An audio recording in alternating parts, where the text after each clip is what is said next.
How far away is Aimee's colony? 85 miles. It's an impossible journey. Everyone will try to kill you. Don't fight, just run and hide. Okay. Hey guys, Smiling Reviewer here, and today we are going to talk about Love and Monsters. Just before I get this review started, I just want to say stay tuned till the end of this video to see an awesome surprise that I got after I filmed this review that made my week, and it is just...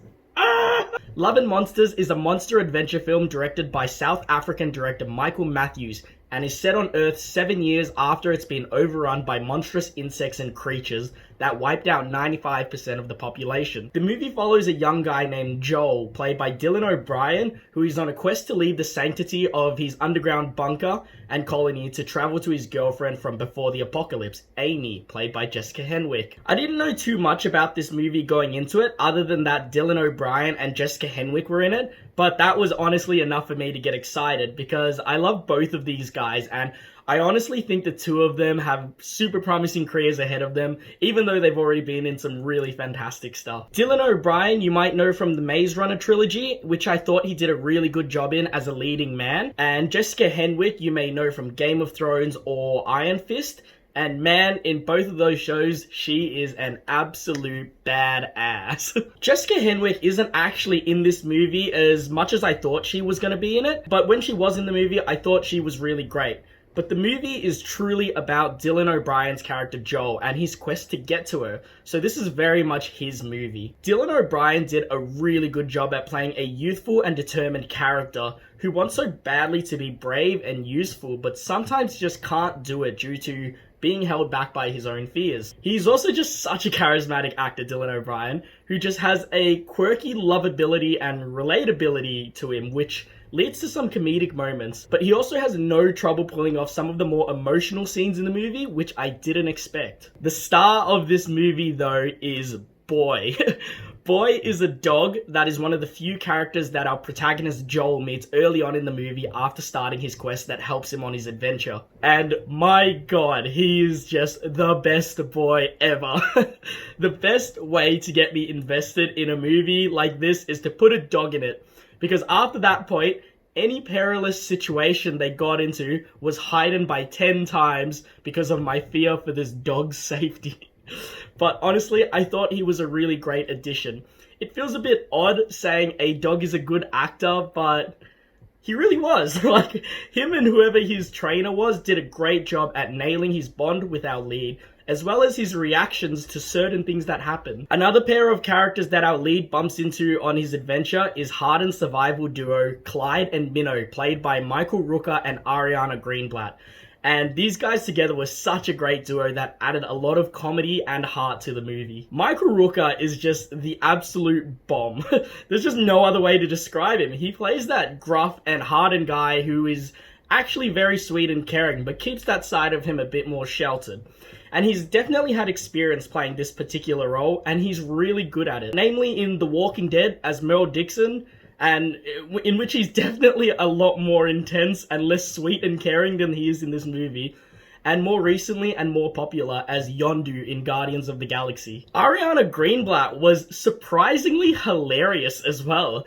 I feel like having young kids in these kinds of movies can really go one of two ways, and thankfully it went the good way, in which she really elevated the movie. She did such a great job in her role, and a lot of her delivery of her lines was really spot on and had me laughing a lot. It was nice to see her in another role after playing young Gamora in Avengers Infinity War, and I think she's definitely a promising young actress for her age. My only gripe with these characters was that they weren't in the movie more. I wish they stuck around for a bit longer, but I'm glad they were in it for the portion they were.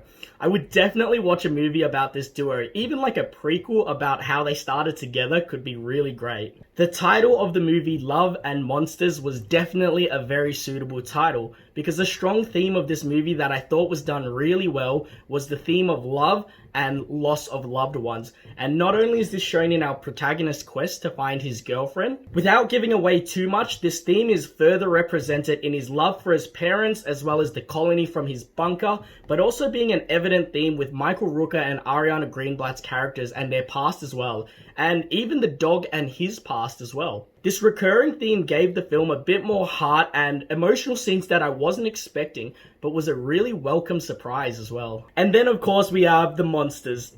The CGI throughout for these creatures was really good, and some of the creature designs were really awesome. The film establishes that all the creatures are mutated forms of cold-blooded creatures on Earth, so a lot of the designs were exaggerated versions of their normal counterparts, which was cool to see and try to figure out sometimes, such as a giant mutated frog or crab. I liked the variety of creatures they show in this movie as well.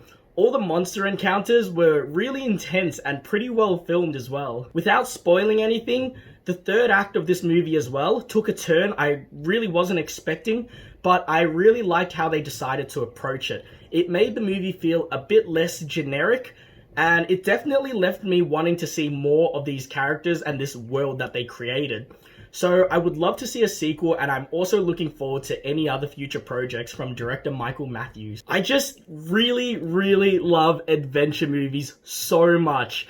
Honestly, they might be my favorite genre, but I feel like they're so rare nowadays. But adventure movies where they have some sort of main quest and the movie is just them constantly moving from location to location with constant dangers coming at them and running into different unique characters while they do so. They're just so exciting and so much fun when done well, and this movie really does it well. I really love movies like this because they really feel like they're made for everyone. This is the kind of movie that I think, honestly, anyone could enjoy, you know? Like, your dad will love it because it's got some great post-apocalyptic survival elements. Your mum will love it because it has a lot of heart and emotion. Your boyfriend will love it because it's funny and it's got some good, intense action in it. Your girlfriend will love it because of the very well done romantic aspects of it. Your kids will love it for the fun and quirkiness of it if they're not absolutely terrified by some of the monster designs, that is. And obviously those are some super stereotypical examples, but you kind of get what I'm trying to say. There's a bit of something there for everyone, and I think tonally that's very hard for all movies to achieve, but this movie nails it. And that's all due to the direction from Matthews and the performance of the actors. So all in all, Love and Monsters was a surprisingly funny adventure film that had a lot more heart than I was expecting, and I was really sad that I couldn't catch this movie in cinemas. So this movie for me gets a nice 8.5 out of 10, and I do think it's worth checking out. It's just a good time, and it's currently out on Netflix at the moment, so get onto it. Okay, just before I end this video, the awesome surprise I promised that made my week was that I noticed that the director of this movie, Michael Matthews, was pretty active on Reddit. And even though I'd already filmed this review and I wasn't expecting a reply at all, I decided to shoot him a message. And this was my message to him. Hey Michael Matthews, I'm a starting YouTube movie reviewer, and I just wanted to say I just finished watching your film Love and Monsters and thought it was such a fun experience that I'm devastated I couldn't catch in cinemas. I thought one of the things you absolutely nailed was the tone, because this movie really does have something for everyone in it, and usually those clashing tones can make or break a movie, but you did such a good job at juggling them and making them feel consistent. I was just wondering how you went about deciding what the overall tone of the movie was going to be. Would love to get a response from you to feature in my video, because I really do think more people need to see this movie. P.S. Thanks for breathing some fresh air back into the adventure genre. I feel like fun adventure movies like this filled with heart are rare to come by these days. Can't wait to see what else you do. And then, no more than a few hours later, the man himself sent a reply back. So here I am now sharing it, and this is what he replied. Juggling the tone was tough. A lot of the tone is in the script already, but in bringing it to life, the thing that helps glue it all together is honesty. Just trying to be honest with the moment and not overly force a joke. It really is a tricky balance, but if the actors/characters are honest in the moment, whether it's scary, funny or sad, somehow this makes the film sincere. Sometimes a gag or joke was just too silly or forced, and so we pulled it back or changed it. Or if it was an emotional scene, we let it happen naturally in how the character should feel at that point. We never had a list of scenes in the script where it said Joel cries. All those emotional moments for Joel in the film are just Dylan acting the honest emotions of the scene. So it boils down to the actor and myself watching and guiding their performance, trying to be real with how the characters should act in the scene, rather than it being forced. But then in post-production, editing the film, it's a whole other pass of reshaping these performances with a new perspective. What an awesome response that was to my question, and thank you so much, Mr. Matthews, for taking the time to reply to my message. You definitely helped me live up to my namesake of a smiling reviewer. Anyways, thanks for watching, guys. I love talking about this movie with you guys. Feel free to leave a like or a comment below and subscribe for more reviews, and I'll catch you guys in the next video. See you later.